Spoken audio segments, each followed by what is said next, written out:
The humble GM rock crusher that defined Detroit muscle. You have heard of the TH400, the legendary Powerglide, the TorqueFlite, and the C6. Names forever tied to the golden age of automatics. Ford loyalists swear by the top loader, while Mopar guys stand behind the A833. But when Chevy drivers wanted a transmission that did not shift itself and never begged for mercy, they turned here, the Muncie M22, the rock crusher. This was not just a 4-speed, it was Detroit's bare-knuckle brawler, the gearbox that could survive clutch dumps automatics would not dare face. People did not remember it for being smooth. They remembered it for something else entirely: the sound. Think you know why they called it the rock crusher? Think again. The real story is going to turn everything you thought you knew about this transmission upside down. Let us set the stage. By the early 1960s, America was falling in love with the automatic. Smooth, convenient, effortless, Detroit wanted every driver shifting without effort. But on drag strips and shadowed back roads, a rebellion brewed. Respect still belonged to the men who commanded 3 pedals. Manuals were not just tradition, they were proof of loyalty to the craft. Inside GM, unease grew. Their performance cars still leaned on Borg-Warner's T10, a fine 4-speed for small block duty, but a disaster waiting to happen against the big blocks about to be unleashed. Stories spread of T10s snapping like glass under torque, and executives feared disaster. Whispers suggest GM hated being dependent on an outside supplier. If the T10 failed, so did GM's credibility. So in 1963, a quiet decision was made: bring transmissions in-house, away from prying eyes. From Muncie, Indiana, emerged 3 siblings: the M20, a wide ratio with a 2.52 first gear, forgiving for the street; the M21, close ratio at 2.20, keeping big cam motors on the boil; and then the M22, on paper, just another close ratio 4-speed, but in reality, something else.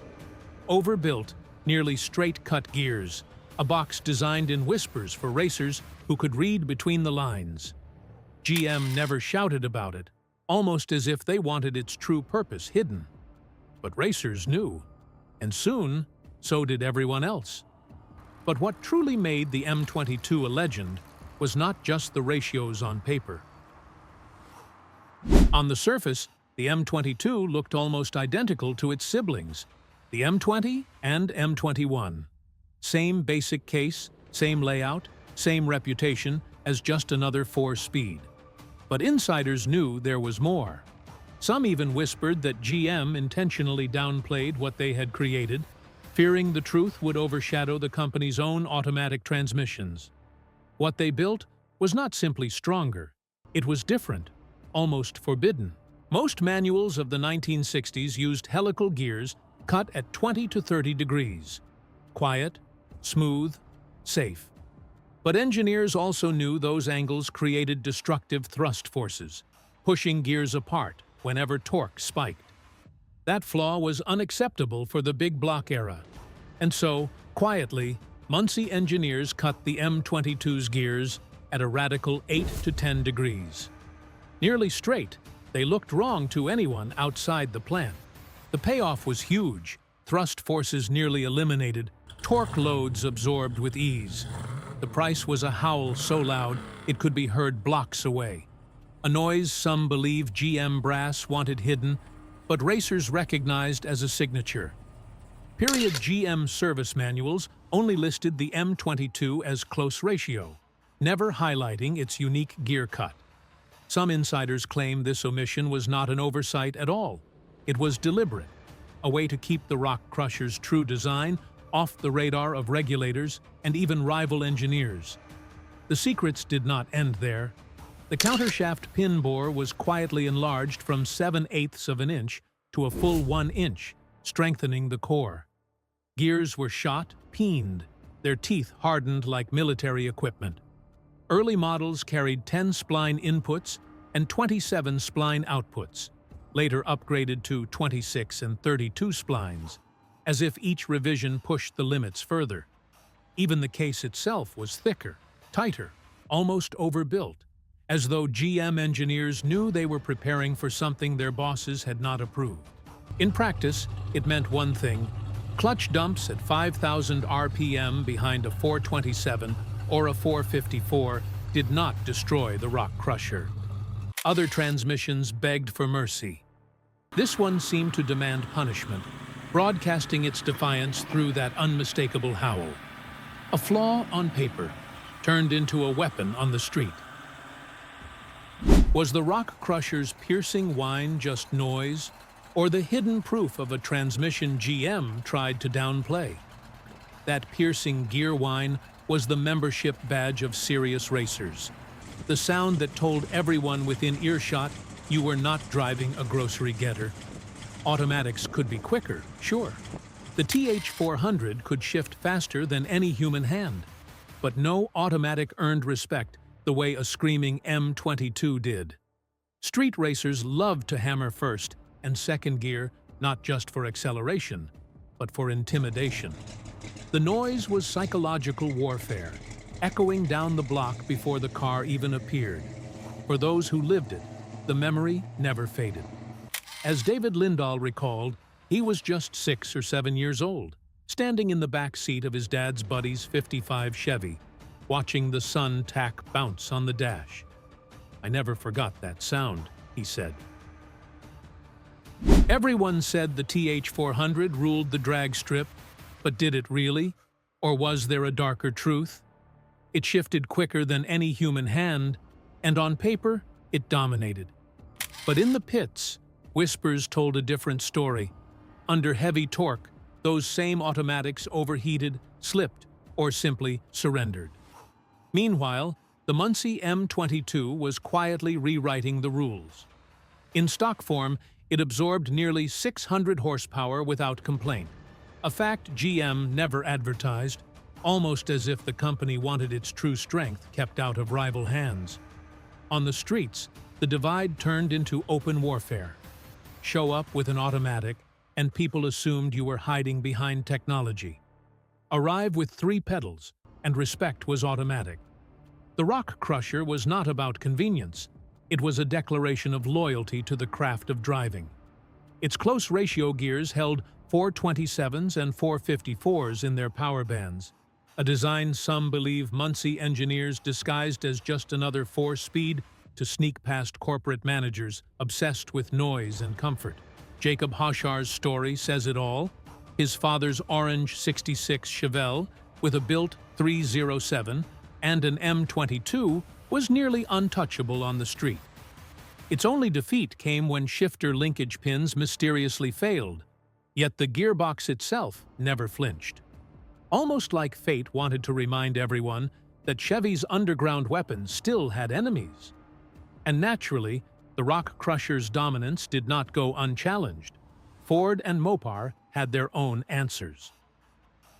The Rock Crusher was never alone on the battlefield. In the 1960s muscle wars, every brand had its champion, and the debates raged hotter than the engines themselves. Ford rolled out the toploader in 1964, a transmission forged with thick iron walls and massive shafts. It was brutally strong, a box designed to take NASCAR punishment without flinching. Its gears were cut at a steep 30-degree angle, making it smoother and quieter than the M22. But that same helix angle created thrust loads that, under big block torque, wore parts faster than Ford ever admitted. Still, Ford fans swore the toploader was the real king, heavier, tougher, and without the farm equipment howl of the Rock Crusher. Then came Mopar's answer, the A833 in 1965. Chrysler engineers marketed it as the perfect balance, smooth, durable, and capable of handling the legendary 426 Hemi. It did not scream like the M22, and it did not weigh as much as the toploader. To Dodge and Plymouth loyalists, that made it superior. Mopar fans even joked that GM leaned into the Rock Crusher nickname on purpose, a clever distraction to cover up the A833's civility and strength. But Muncie devotees fired back. The M22 was not the quietest, or the most refined, or even the strongest in lab tests. What it was honest. Its 8 to 10 degree gear cut killed thrust loads, its 1-inch countershaft pin and shot peened gears thrived under 427 and 454 torque dumps. It lived loud, but it lived. GM's philosophy was defiance. Better to roar and survive than to whisper and break. Then came the oil crisis and tightening emissions, and many thought the Rock Crusher's song was finished. But it was not. By 1974, the muscle car era was declared dead. Emissions rules, insurance crackdowns, and the oil crisis cut Detroit's power at the knees. GM quietly ended production of the M22, almost as if corporate brass wanted its loudest, rawest transmission buried and forgotten. But the underground never let it die. Aftermarket players like Autogear stepped in, building brand-new Rock Crushers. Officially, they followed the old specs, but whispers claimed they used metallurgy GM engineers had once proposed, technology shelved by executives who feared it would embarrass future automatics. With tighter machining and modern heat treatment, these aftermarket M22s were stronger than anything GM ever admitted was possible. In fact, period catalogs from Autogear in the late 1970s listed the replacement M22s simply as heavy-duty close ratio, avoiding the Rock Crusher nickname altogether. Some enthusiasts believe this was intentional, a way to keep the transmission's legendary status whispered about in garages rather than plastered across brochures, preserving its underground aura. In the world of restomods, a new formula emerged: LS power up front, Rock Crusher out back. To the casual fan, it was just a gearbox, but to insiders, it was a secret handshake. That trademark howl was not noise anymore, it was nostalgia, a defiant reminder of a time when drivers controlled their fate. Collectors noticed too. Original M22s skyrocketed in value, fetching more than some entire cars. Rebuilds kept muscle legends alive, still howling on modern streets. Still, not everyone was convinced. As Craig Marshall quipped, no overdrive meant long drives were torture. They should have built it with 5 speeds from the start. Some even believe GM avoided adding overdrive on purpose to keep drivers buying newer automatics. The aftermarket finally fixed that mistake, offering 5 speeds that preserved the Rock Crusher howl but added long-distance civility. But the name Rock Crusher, where did it really come from? That is the twist. For decades, everyone assumed the name Rock Crusher meant brute strength, a transmission so tough it could crush stones to dust. But the truth is stranger and more ironic. The nickname did not come from strength at all. It came from the sound. Those shallow-cut gears, nearly straight, produced a howl so raw, so violent, that it reminded early racers of rocks being ground up in a quarry. Whispers suggest GM engineers themselves used the name inside the plant, long before the public ever heard it. Not because they were proud, but because they feared the noise would expose the gearbox as too crude for mass-market buyers. Yet what management saw as a flaw, racers turned into a badge of honor. The weakness became the brand. You did not need to pop the hood. One gear shift told the whole story. In an era dominated by smooth, dual-clutch automatics and computer-perfect shifts, the M22 stands as the raw opposite, a reminder that mechanical honesty still matters. It is crude in its howl, yet refined in its strength. Loud, unpolished, unapologetic. The Rock Crusher represents the choice to take the hard road just to prove you can. For drivers, the gear whine was not just background noise, it was identity. Every scream from first to second told the world you valued grit over grace. And sometimes, that pride took hilarious forms. As Ricky West joked, he had 3 rock crushers, one in a Mini Cooper, another in a John Deere tractor that would pop wheelies, and a third as a beer stand in his garage. That is when you know a sound has become a logo. Picture yourself on a summer night in 1970. The air is heavy, the street quiet. You do not see the car yet, but from 3 blocks away, the scream of an M22 slices through the darkness. Neighbors turn their heads, kids run to the curb, and before headlights even appear, everyone already knows the rock crusher is coming. That sound was not background noise, it was identity, the mechanical battle cry of a generation.